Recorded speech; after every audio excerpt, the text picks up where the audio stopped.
Hi, and welcome to another episode of our podcast, FXRefreshed, where each time we catch up with industry professionals from the world of supply chain. And today we managed to sit down with Brian Hastings, one of the founders of Veritas Logistics. Hope you enjoy.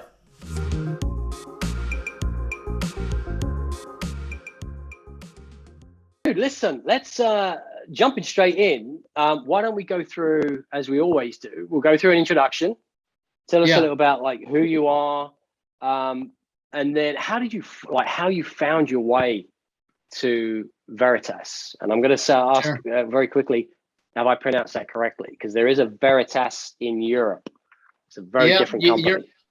you're right. No, it's from everything that I've seen, it's Veritas, like Veritas, Vertias, and it's like the last enunciation is like you're tossing a ball. So, from my understanding, I mean, to me, me and my partner, I think I might have told you we just came up with the name. We're like, sounds good, let's do it. It's kind of rooted in truth. I think it's Latin for truth. So, it's kind of what we stand for: honest, upfront communication. So I love that. That's exactly what it says yeah, on the tin.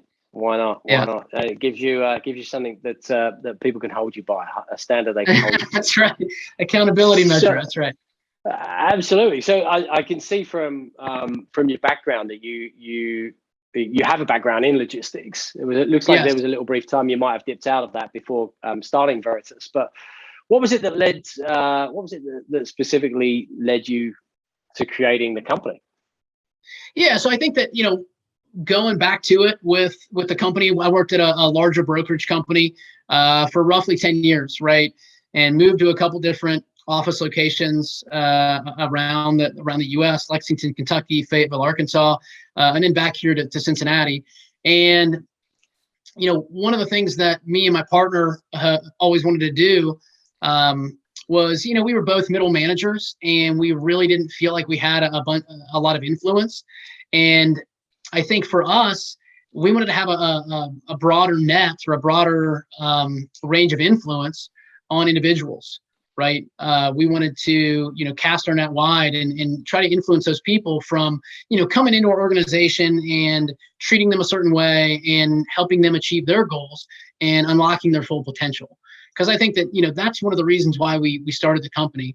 The first one is being around like-minded individuals, getting together with a group of high achievers, positive attitudes, that only want the best.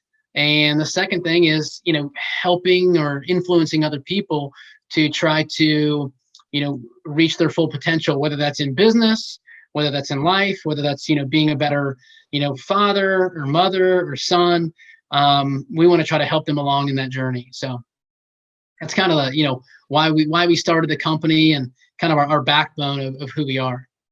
Right, right. I love that. I love that. So it sounds like you're somebody who wants to almost give back a little bit as well. So you didn't have this autonomy where you previously worked, and you felt like you should have had some, or at least wanted some. Now that you've created that environment, which satisfies you, but also you can provide, what's the best phraseology for that?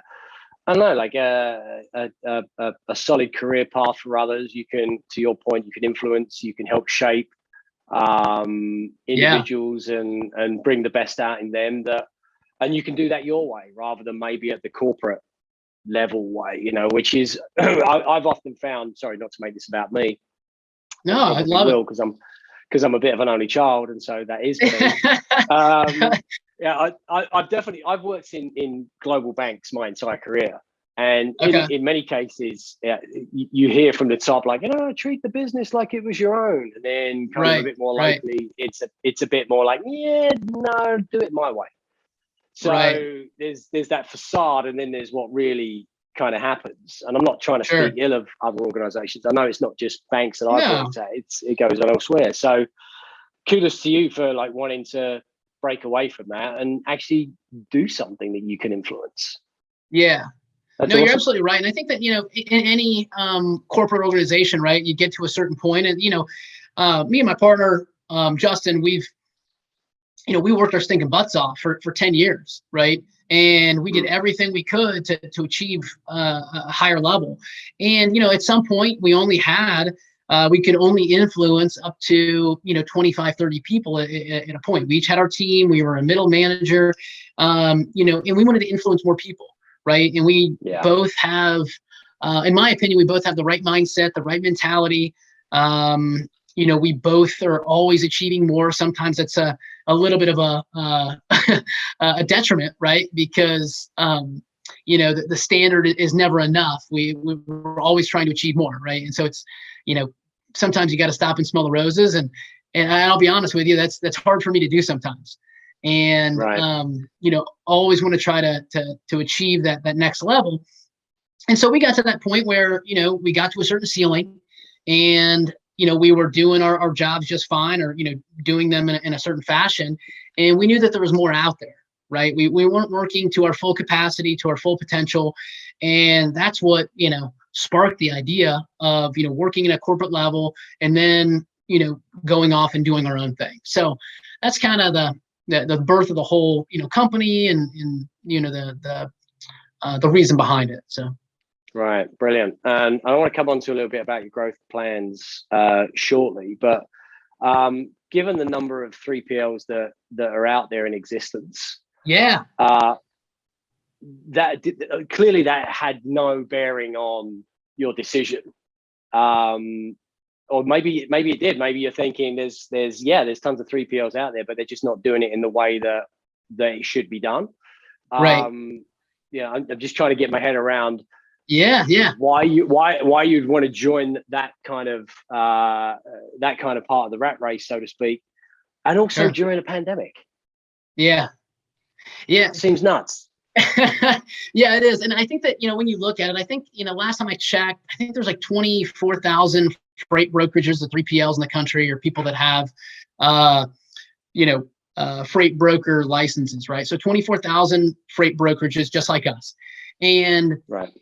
When you look at it and you look at the market share, and you look at the big companies out there, the C.H. Robinsons, the Echoes, the Coyotes, they only have a small piece of the pie of the freight brokerage market, right? They, the top 5 freight brokerages, they make up, whatever it is, 15, maybe 20% of the market.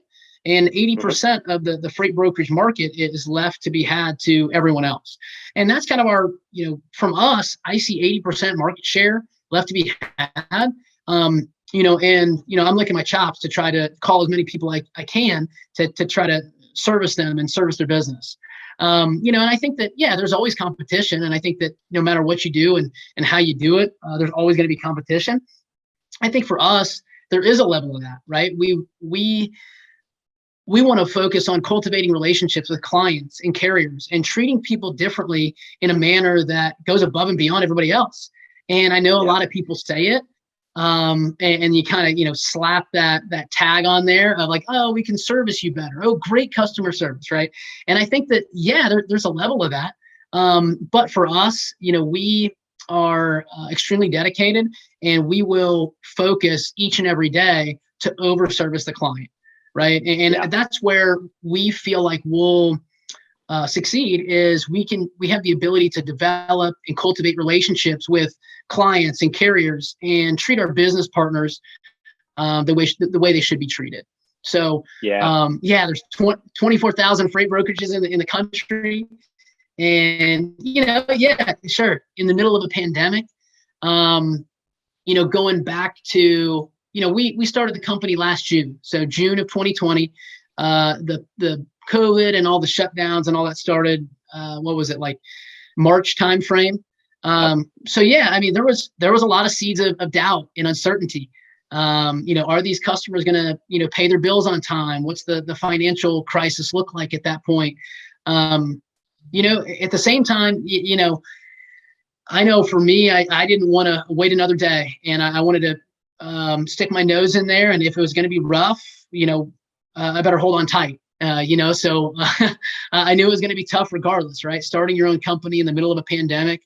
I think that's a challenge, but,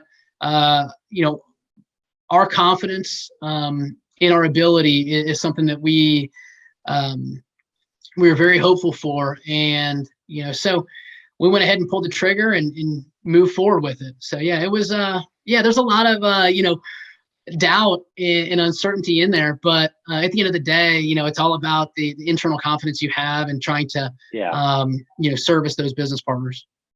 Yeah, it might be tough on certain days to sit there and think, like, how am I going to make this work? But and also it's easy to sit here and say, look, you've got to have a positive attitude, and if you continually doubt yourself, you will not succeed. But so true. It's a tough thing though to really pull yourself up and pull yourself out of a mire. I'm sure like us, when we first started, there were definitely there were peaks and valleys. There was that euphoric, like, we're doing this on our own and we've got real valid reasons for doing it. And then it's like, shit, this is just not going to work. It can't work. And then it's like, well, of course it's going to work because these 5 reasons, or 10 reasons. Yeah. I'm pleased to say that I have way more peaks than we have valleys these days. Is that a similar kind of thing to yourself? Did you find that? Oh, for sure. I think, there are definitely days. I mean, when you said, there are some days, I would rephrase some with every day, right? There's always, some sort of wrench that gets thrown into it every single day that you have to overcome. And, that's the fun part about it, is having a challenge in front of you and overcoming those obstacles. And fear sets in a little bit. And I think that, the fun part about it is having a goal and trying to achieve that goal and overcoming those obstacles. So I completely understand. And, the peaks and valleys are definitely real. And, having the mental toughness to get through that is very challenging. But that's where, thank goodness I'm, somewhat of a positive person, where I, continue to, and I say somewhat because some people might tab me as like over the top positive, but anyway, we can cut that. We can cut that part out right there. We can edit that part out. But, but yeah, so keeping a positive attitude and overcoming any of those obstacles, I think, it definitely helps you out in the long run as an entrepreneur. Yeah, 100%. And it's funny also, I've been likening this journey to a bit to being very similar to my attitude towards golf. Yeah. So like, I can get myself around a golf course. But there are definitely more frustrating rounds than there are not. And it's usually that last stroke. It's that magical shot. You're like, you know what? Yeah. I'm gonna come back and do this next week. But like the whole way around, it's just been like, I hate this. I hate life, and this just sucks. And I think that's a bit like, we might have those days in the office where it's like nothing's going right, and then all of a sudden you get 3 clients and like 4 prospects. Yeah. Like, can you send me some more information? Like, I'm gonna do this again tomorrow. Yeah, and it's, you're absolutely right. And it's, I always say, and it's funny you say that about that one shot, at the end of the round, but it's like that drive on 18, right? You're standing in the tee box on 18, you crush it, and you're like, oh my God, I love this game. Like, I don't care about how many times I hit the ball, the other 17 holes, but that drive on 18 like keeps you coming back. And oh, absolutely, I'm with you. Absolutely. As I've said a number of times when we've been playing and playing badly, look, at the end of the day, if we could do this well, we wouldn't be having this conversation. We'd be having a few beers with Tiger Woods and Bubba and the guys. Right? We'd be doing it properly, and our families wouldn't be starving.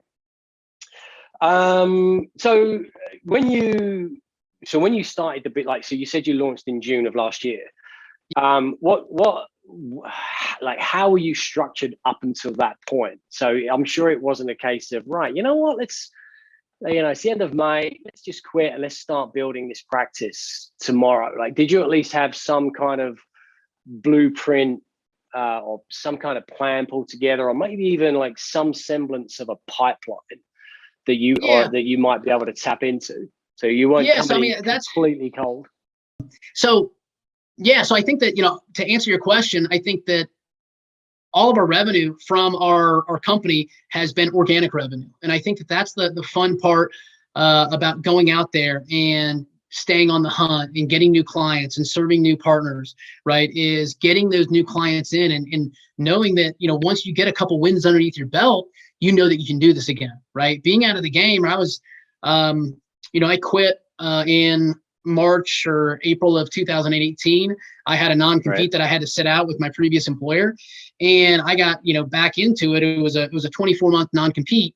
So I got back into it, and there are some challenges. I didn't know if I could do it again, right? But getting on the phone and getting those new clients and serving them, and I'm proud to say that our revenue that we've grown with the company is organic revenue, and so we've been able to get those clients and help those shippers and receivers. Right. Okay. Wonderful. And I love that. So that's a true success story. That's the American dream right there. Right.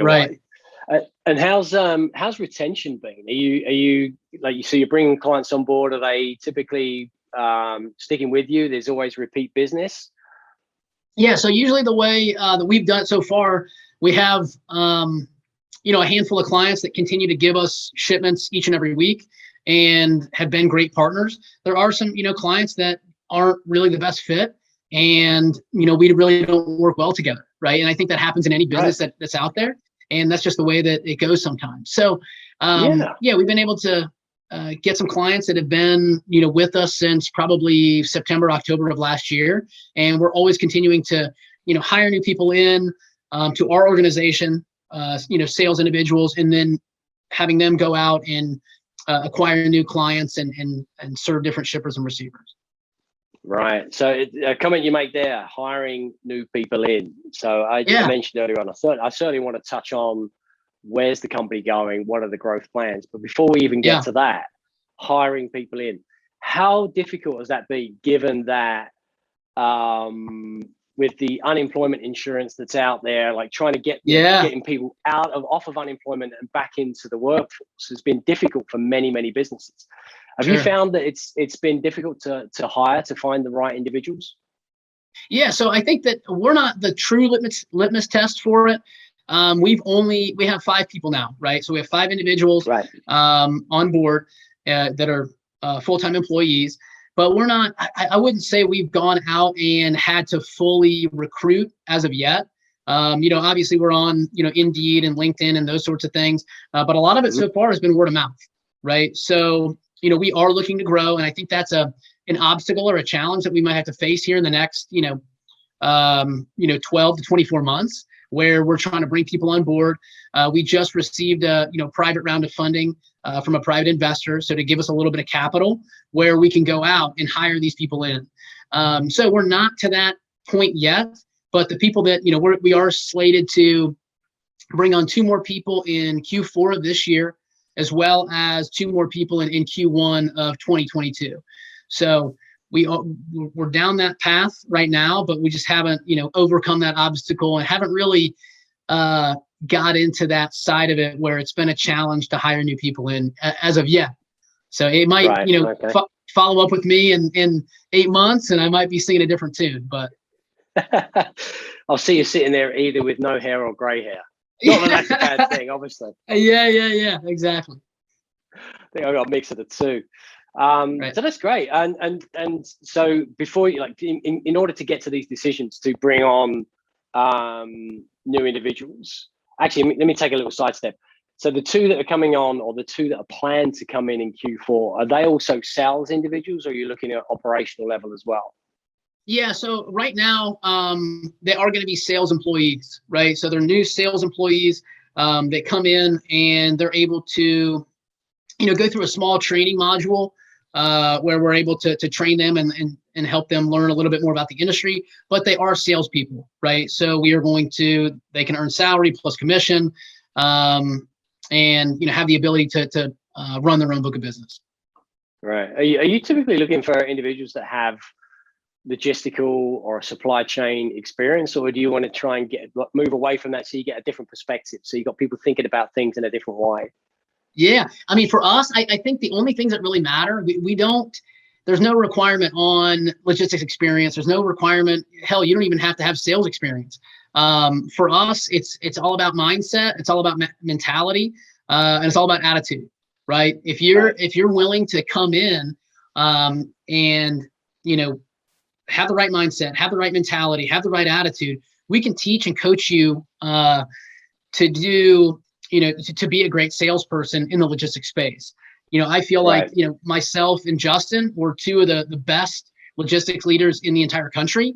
And if we bring you in, and this is one of our greatest, one of the things that we love the most is bringing somebody in that might be middle of the road, might not be as well versed in this area, or their business acumen is not that great, and coaching them and teaching them into a professional salesperson and a professional leader.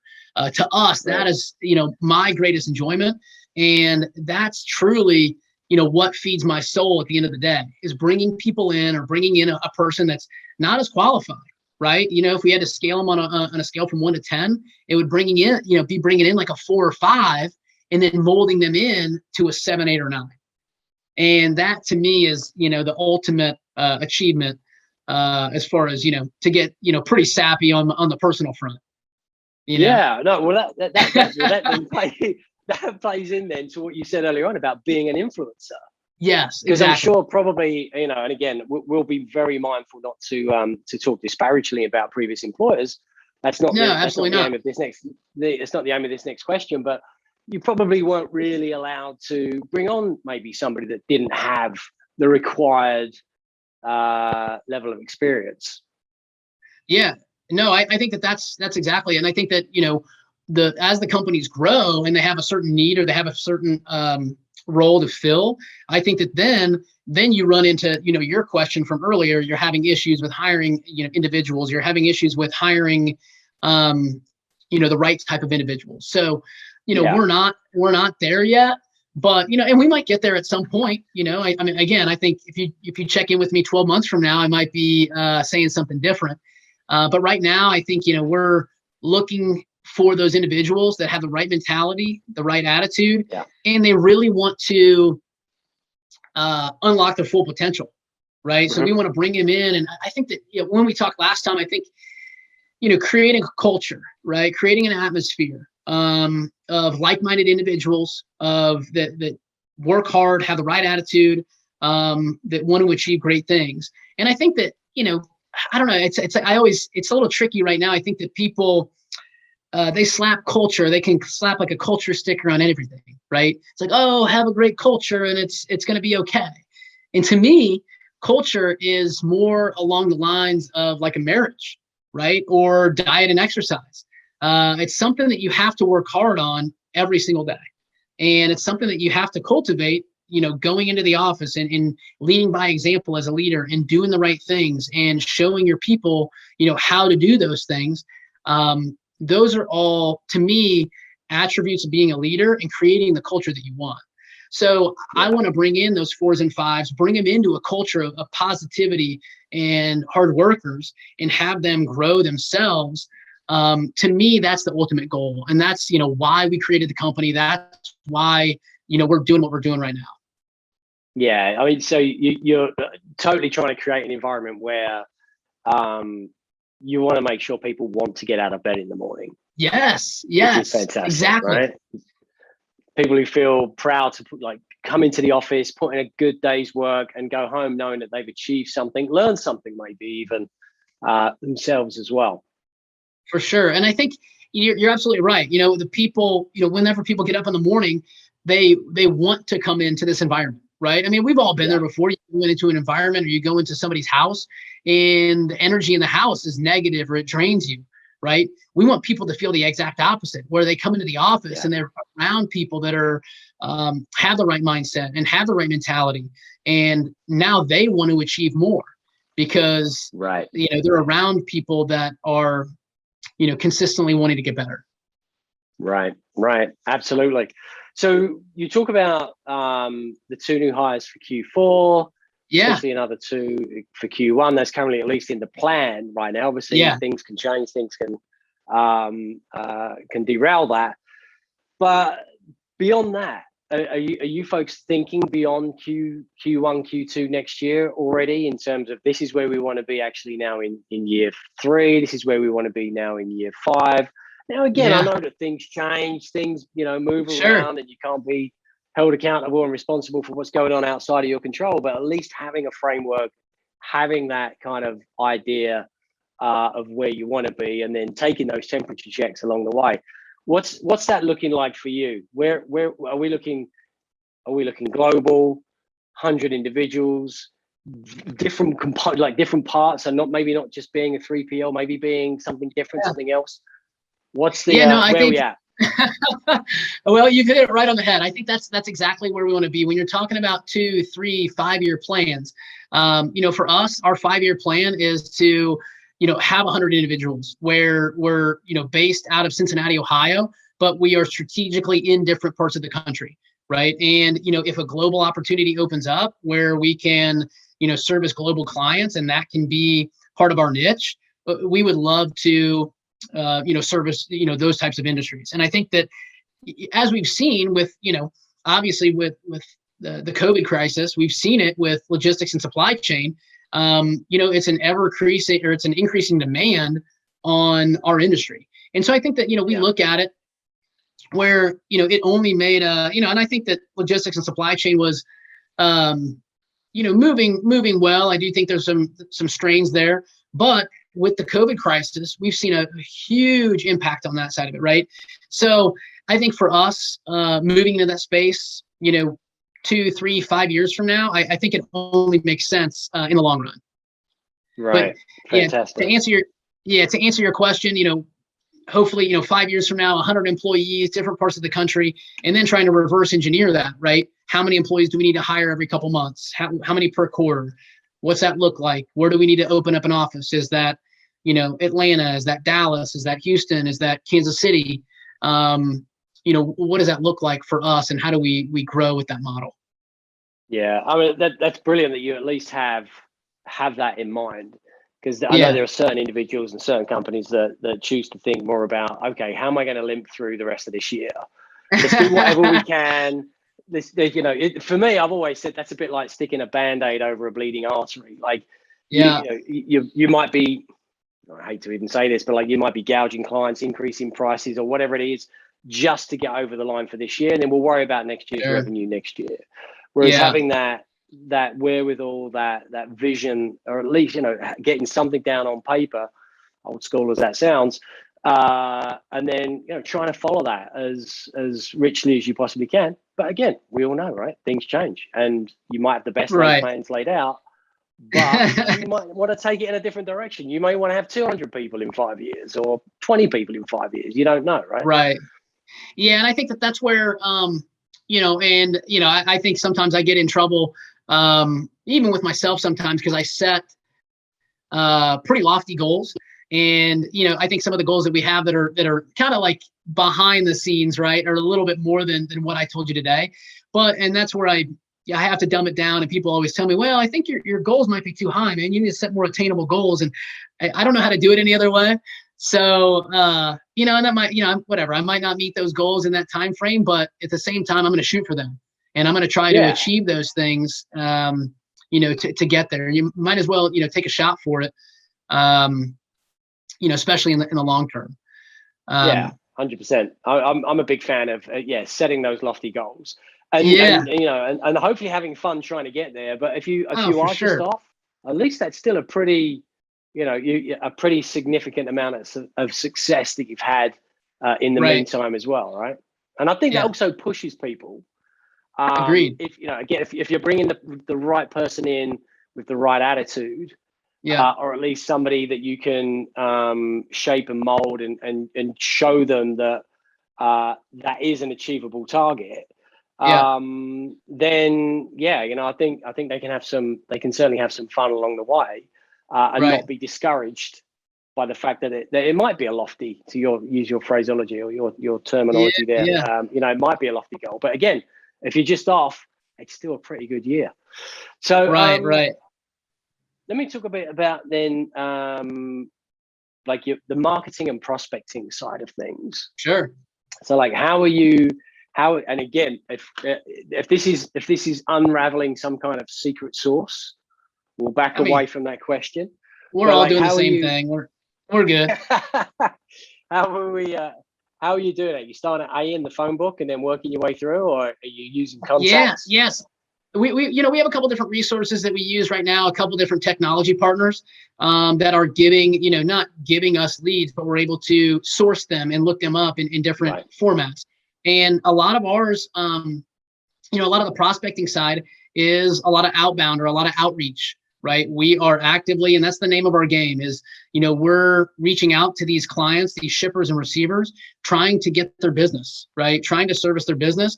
And so a lot of it comes from there. But at the same time, on the backside, we are partnered with a couple different technology providers that are helping us out, targeting these prospects, these customers, and, showing us, who to call and how to get in touch with those people. Right. So I think that's a huge thing. On the marketing front, we have a marketing company that we're working with now, and we love them and they're awesome. We haven't really scratched the surface with them as much yet. I think that, there's a huge opportunity there, especially in our space, for, marketing to shippers and receivers or different trucking companies and carriers that is, right now untapped. And we have the ability to go out there with them and partnering with them in the long run. So I think that from a marketing perspective, we're very low level at this point. A lot of it right now is cold call, outbound, outreach, the good old stuff. So I think that hopefully we can, continue to touch as many customers as possible and, serve them for the long term. Because at the end of the day, go ahead. Sorry. No, go on. No, please. You crack on. At the end of the day, I think you mentioned this, right? It's like, going back to the goal thing, and it's, okay, how do I, make enough sales to get to that hump for 2021? In reality, it's all about the long-term game, right? It's all about the end result 10 years from now. Yeah. It's not about the dollars and cents and the amount of money that you can make today or how profitable your business is year one. It's about the long-term approach. And, people always say it's a marathon, not a sprint. And I believe that to a certain degree, so. Yeah, I can, I can totally relate to that. I've used the phrase a few times over the course of the last, several times over the course of the last number of months. I feel like I'm running like 100 marathons a day, and yet dying 50 yards short of the finish line in each one of them. Yeah. Like, why don't you just pick the 5 marathons? It's okay because that's still more than most, and just finish it. Right? and think about the longer term game rather than, and not only am I running 100 marathons, I'm actually trying to sprint 100 marathons. Sure, that's exactly it. That's what I was going to say. So you've got to try and just take a little bit of every now and again, I find that I say every now and again, like almost every day, I feel like I'm sitting here from 6, 7 o'clock in the morning until 8, 9 o'clock at night. And then I might have a quick hello with the family, and then it's back in the office until 2, 3 o'clock in the morning. And, not having that wherewithal just to pull myself out for an hour of a lunchtime and just have that walk around, like even if you just go take the dog out for an hour, just to break away from that, so that you can then come back and see things with a bit of different clarity. And that for me that then just breaks that mindset of like, you know what? I am running 100 marathons. I forgot that I was running my 100th marathon today. And it's like, it should be like, let's just focus on these things here. These are important. The rest of it's still important, but there's time left that we can think about that. So, for sure. Yeah, I get where your head's at. We haven't really touched on, before we let you go, we haven't really touched on the product side of things. Like, what are you guys offering anything that's different from other 3PLs, or are you pretty much matching them in terms of the capability and the scope of product? Yeah, so I think that, especially early on, we're not, we don't have all the technology and all the tools. We are partnered with a couple different technology providers that are, helping us out with tracking and tracing, visibility, sourcing different carriers, those sorts of things. And, different a TMS provider that we use today that is, pretty innovative as far as the invoicing and billing and, where you don't have to manually process all that stuff on the back end. So as far as us and who we are right now, we're a smaller brokerage and we are who we are, right? So I think we don't offer as many technological advances as the big boys yet, right? So that's our plan, is to get to that point where we can, get enough capital or get enough, sales underneath our belt where we can offer those services and offer those things at some point down the road. But for now, Right. our main niche is food and beverage. We're actively pursuing and actively haul right now perishable items, right? So stuff that has a shelf life, things that need to get in the store ASAP. And that's, kind of as far as our niche and our wheelhouse, that's where we sit today. And hopefully continue to expand into different commodities as we move forward. Right. Okay. Wonderful. And I guess so. At this point in time, then you really have that scale to manage the business model as it is, right? So maybe we don't need that sophisticated level of technology at this point in time, because the way that you're operating with the employees that you have actually works. Now, if you found another 50 clients that came out the woodwork tomorrow, that may not necessarily be the case, and we may need to scale up on the technology side. Yes. But I don't know if this is. Sorry, go ahead. No, I was going to say, we need to bring in headcount and hire more technology partners. Right. Okay. And I don't know if this is, I was going to say, I don't know if this is just like showing my age now, because now I'm starting to feel a bit like my dad, where like I like that. I like the human interaction. Yes. So, but I'm also trying to be a young gun at the same time. So I like my technology as well. But if I can find partners that marry those two together. So I like the efficiency what technology brings, but I also want somebody to face off against when there's maybe a problem, or I don't know, maybe I just need a hug, whatever it might be. I like, I have to have that combination. No, I'm with you. Everybody needs a warm embrace, and I think you're exactly right. I didn't really get into this too much, but I'm a small town guy from north of Kansas City, Missouri. And I, grew up in a rural town, and I am a people person. And I didn't really realize that until COVID happened and we were isolated. And I didn't like it. And I like to be around people. I like to interact with individuals. Whether that's, wherever you go, me personally, I'm an office guy. I want to go to the office every single day of the week. I want to interact with people. I want to see how they're doing. So when you're talking about like old school versus new school, I completely agree with you. I think there has to be, especially in logistics and supply chain, there has to be a human element, right? And I think that one of the biggest things is having that relationship and being able to, cultivate that with certain clients, as well as, marrying that with the back office automation piece, right? I do think that I love the technology side of it where it makes our job more efficient, but 100% agree. But at the same time, same thing. I sound like my dad as well. I think that there is always going to be that craving for a human connection, and I don't think that will ever go away. No matter how much technology we get, no matter how many lockdowns we have, people are always going to crave that in our society.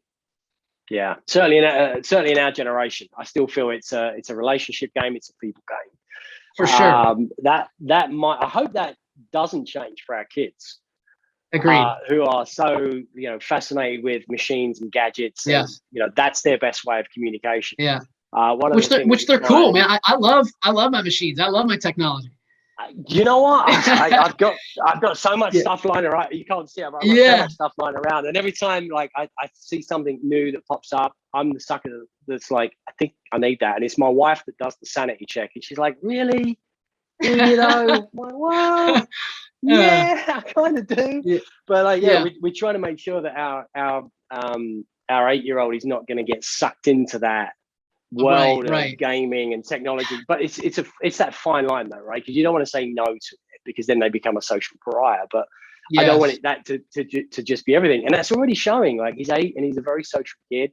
And he's that's very awesome inquisitive, and he likes to ask questions of people that that I'm introducing him to. So hopefully that will carry on through his life, and we'll still see businesses like yours, like mine, that rely on relationships and people, sure. and those hugs that we talked about. It's funny you bring that up I might get off topic here and we can edit this out, but talking about, the dad thing, right? And I told you this, but we just had our 4th child the other day, right? Last Friday. And I think that congrats. one of our things, yeah, thank you. It's, it's crazy. You forget some of those, sleepless nights, but I think, the same thing, we have a 5-year-old about to turn 6, and we limit screen time, and we don't really let her get on the iPad too much. And, for a while there, I was like, man, maybe we should let her get on there and, try to play games and figure it out and that sort of thing. So it's like that delicate balance of, yes, human interaction where you're dealing with people face to face, as well as, okay, you know what to do, your way around the technology piece where you're able to, speak that language as well. Yeah, no, 100% agree with that. I mean, I try and keep as current as I possibly can from a technology perspective, but it draws me back to the time when twice a year my grandparents would invite me over. Well, they would invite me over plenty of times, but 2 times specifically a year to change the time on their VCR. Now, if somebody was to say to me right now, go change the time on a VCR, I'd be like, I have no clue. That's way too advanced for me right now. But no, funny. I am trying to keep up with it. Sure. All right, my friend. Listen, I think we covered a lot of ground. If anybody, for whatever reason, hopefully they will want to get in touch with you, they can always connect through us, of course. But where can we find you? Where can people find you? Where are you at? Yeah, so I'm you can reach me by email. It's Brian, BRIAN, at go-veritas.com. So go hyphen name of the company, veritas.com. That's probably the best way. You can also call me on my personal cell phones, 816-695-7886. Perfect. And you have your website up and running as well, which looks very flash and snazzy. What are we there? Is that www? Yeah, go-veritas.com. Correct. Go-veritas.com. Of course it is. Okay. Excellent stuff. All right, my friend. I'm going to let you get back to child number 4. And unless you want to carry on talking so that you don't have to get back to child number 4. I tell you, no, you're good. My hats off to my wife, my beautiful wife, Jess. She is doing all the heavy lifting right now. So I'm not really on the hook as of yet. But, I have to manage the 3 older kids that are, sometimes a handful, right? Absolutely. Yes. I only have the one, and I find that as cool as this. So sure. I don't know how anybody does it. I mean, when we go to the store, or when he was younger and we go to the store, we got 2 sets of eyes on him, and we'd still walk out with stuff that we didn't even go in there to buy. Yeah. So when you're outnumbered as you are, I don't even know what that trip to the store is going to look like. So I wish you all the best in that regard. Yeah. Thank you very much. Thanks again, man. Really appreciate it. And I look forward to catching up with you again at some stage in the near future. Thank you, Mark. Appreciate you having me on the show. No problem. Thanks, Brian. All right. Thank you. Bye.